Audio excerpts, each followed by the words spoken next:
எதுக்காக தினகரன் இனிமேல் என்டிஏல நீடிக்கணும்?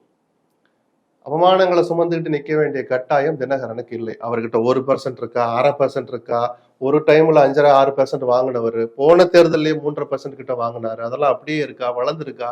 200 தொகுதியில் கூட்டம் போட்டிருக்கேன்னு சொல்றார். அது சில பேர் நக்கலா பார்க்கலாம், சில பேர் கொஞ்சம் பயத்தோட அணுகலாம். உண்மையிலேயே அதிமுக சுய பரிசோதனை பண்ணா டிடிவி தினகரன் ஒரு சட்டமன்ற தொகுதியில போய் செயல் வீரர்கள் கூட்டம் கூட்டுறாரு, அதுல 500 பேர் தான் மண்டபத்தில் உட்காந்தான்னா கூட பயப்படுறவன் தான் நிஜமான தலைவன் அதிமுகவுக்கு. அந்த 500 பேர் அதிமுக ஓட்டு, அந்த 500 பேரும் 10 பேருக்கு வேலை பார்த்தாலும் அது எங்க போய் நிற்கும்? அப்படிலாம் கணக்கு போடணும் சார்.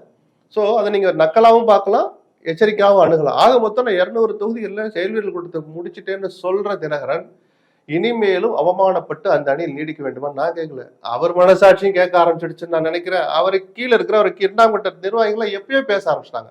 இனிமேல் இந்த அணி நமக்கு தேவையில்லை, இது அவருக்கான தேர்தல் இல்லை. தினகரன் ஆட்சியை பிடிக்க போறேன் என்னைக்கா சொல்லிக்கிறாரு, நான் முதலமைச்சர் வேட்பாளர் சொல்ல. ஏன்னா அந்த காலகட்டம் ஒன்று இருந்துச்சு, அதெல்லாம் தாண்டி இப்போ ஒரு சர்வைவல் இருப்பு, அதை நம்ம கொஞ்சம் கௌரவமா நடத்திட்டு போகணுங்கிற அந்த ஒரு மனப்பான்மையோட தான் அவர் அரசியல் பெற்றுக்காரு நான் பாக்குறேன்.